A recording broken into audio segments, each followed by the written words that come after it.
আমরা আজকে একটি সংবাদপত্রে দেখছি এবং গতকালও প্রেস কনফারেন্সে দেখেছি যে বলা হয়েছে একজন অন্তঃসত্ত্বা মহিলা ছিলেন, তাকে আমরা আটকে রেখেছিলাম। আমরা বিষয়টা একটু ক্লিয়ার করি। আমরা আগেও বলেছি যে যে যে প্রবলেম অন্যরা ফেস করেছে ভিজিটারদের মধ্যে হোক, আমরা সঙ্গে সঙ্গে সেটাকে ক্লিয়ার করার চেষ্টা করেছি। যিনি অন্তঃসত্ত্বা ছিলেন তার কোনো এক দিদি আমাকে ফোন করেন ঠিক 7টার সময় এবং বলেন যে এরকম একজন আটকে আছেন, 6 মান্থস প্রেগনেন্ট। আমি সঙ্গে সঙ্গে তাকে বলি যে ঠিক আছে, কোনো অসুবিধা নেই, আপনি নিচে আসতে বলুন, আমি দায়িত্ব নিয়ে তাকে এখান থেকে যাওয়ার ব্যবস্থা করে দেব।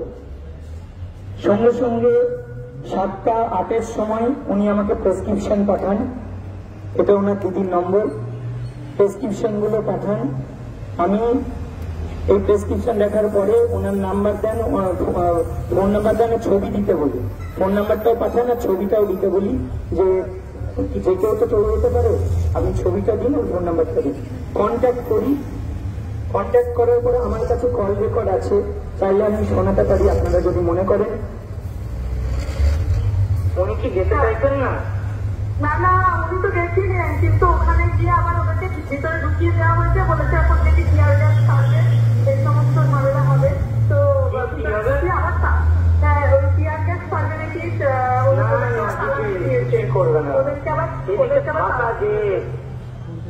হ্যাঁ আমি তো বারবার বলছি ওরও যাওয়ার ইচ্ছে, তো ও তো যেতেই চাইছে। বাধা দিচ্ছে কে?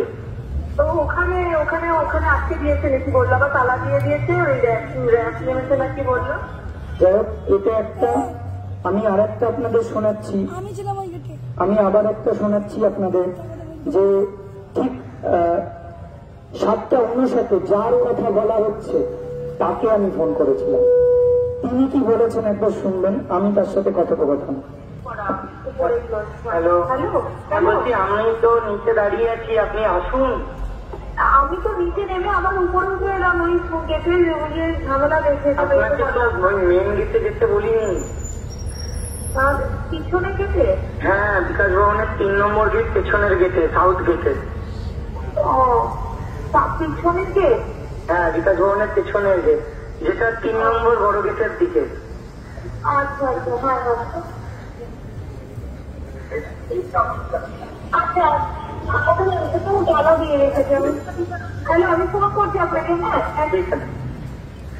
যথাসাধ্য চেষ্টা করেছি, তারপরেও যদি এরকম মিথ্যা কথা বলা হয় টিচার্সদের নামে, এটা বরদাস্ত করা যায় না, এটা বরদাস্ত করা যায় না। আমি আরো দেখাই, আমি আরো আপনাদের বলি। ঘটনাটা ঘটেছিল তো পরশুদিন। কাল দুপুরবেলা 2:25-এর সময় ওনার দিদির বার্তা হোয়াটসঅ্যাপে কি লেখা, কালকে ওই পরিস্থিতিতেও আপনি যেভাবে আমাদেরকে সাহায্য করার জন্য এগিয়ে এসেছিলেন তার জন্য আমরা আপনাকে ধন্যবাদ ও কৃতজ্ঞতা জানাই আর প্রার্থনা করি আপনাদের আন্দোলন সফল হোক। এরপরেও বলবেন আর কিছু বলার থাকে না, জানি না এরপরেও আমাদের আর কি করণীয় আছে। যথাসাধ্য চেষ্টা করেছি, যখন যে জানিয়েছে, যেভাবে বলেছে তাকে যতটা পারা যায় হেল্প করার। যেটুকু বলা হয়েছিল তখন আপনারা শুনলেন, ওইটুকু আমাকে বলা হয়েছিল যে নিচে থেকে নাকি পুলিশ বলেছে নিচে নামবেন না, থাকুন, একটা টিয়ার গ্যাস ছোড়ার ব্যবস্থা হচ্ছে, যেটা শুনবেন, এবং র্যাফ নামানোর ব্যবস্থা হচ্ছে, তাই আপনারা থাকুন, ওয়েট করুন। কিন্তু আমরা বলেছি বারবার আপনি আসুন, সাউথ গেটে আসুন। আমি পার্সোনালি দাঁড়িয়েছিলাম,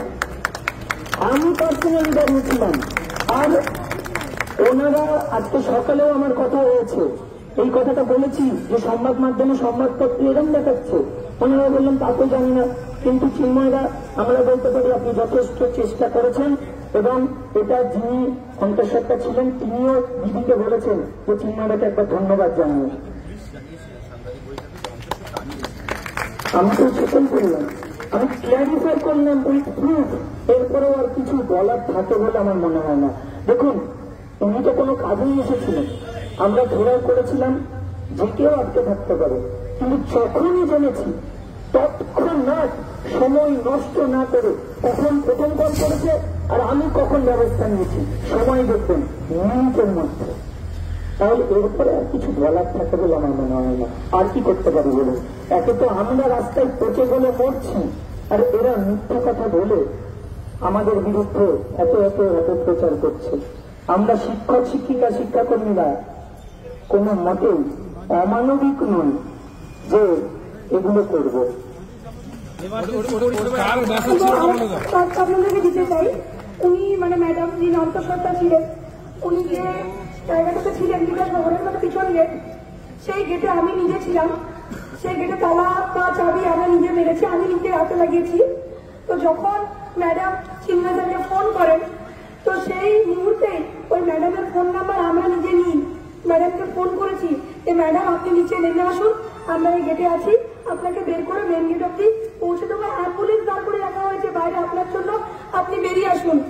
অনেকবার বলা সত্ত্বেও ম্যাডাম কিন্তু নিচে নেমে আসেননি। আমরা বারবার আধিকারিককে তাদের পাঠিয়েছি যারা নিচে দাঁড়িয়েছিলেন যে ম্যাডাম যিনি আছে তাকে পাঠিয়ে দিন, আমরা নিজেরা তাকে নিয়ে গিয়ে গেট দিয়ে বের করবো, উপযুক্ত ব্যবস্থা রাখা হয়েছে। তা সত্ত্বেও কিন্তু তিনি নেমে আসেননি। তো তারপর থেকে এই ধরনের অভিযোগ করছেন আমাদের বিরুদ্ধে, অত্যন্ত দুঃখজনক এবং এটা মিথ্যা কথা। তার পরবর্তীকালে বলি, আরেকজন ওখানে পেশেন্ট ছিলেন যিনি যার মুখ দিয়ে রক্তবমি হচ্ছিল, তো বয়স্ক বৃদ্ধ মানুষ ছিলেন, তিনি বললেন যে আমার ওষুধগুলো বাইরে থেকে গেছে, আমাকে বাইরে যেতে হবে বা আমাকে আরেকবার বাইরে যেতে দিন। তাকে আমরা যেতে দিয়েছি। উপরন্তু উনি যখন ওষুধ আনতে পারেননি, আমরা নিজেরা ওষুধ কিনে আমরা ওখানে গেটের তালা খুলে তার ওষুধ তার আধিকারিকের হাতে দিয়ে তার কাছে পাঠিয়েছি। আমরা কিন্তু শিক্ষক শিক্ষিকা, আমরা অমানবিক নই, আমরা কাউকে কষ্ট দেওয়ার জন্য এখানে আসিনি, কারোর জীবন নিয়ে খেলা করার জন্য কিন্তু আমরা আসিনি। আমাদের জীবন নিয়ে খেলা করা হচ্ছে, আমাদের জীবন শেষ করার হয়েছে, জীবনটা লাশে পরিণত করা হয়েছে আমাদেরকে, কিন্তু আমরা কোনো জীবন নিয়ে খেলা করিনি। প্রতিটা প্রমাণ এখানে আছে। আমি নিজে সেই গেটে ছিলাম, সেই ম্যাডামকে আমি দায়িত্ব দিয়ে বলেছিলাম ম্যাডাম আপনি আসুন, আমি বের করে দেবো। তো এরপরেও কিন্তু এই মিথ্যা বার্তাগুলো দয়া করে প্রচার করবেন না বা বিশ্বাস করবেন না।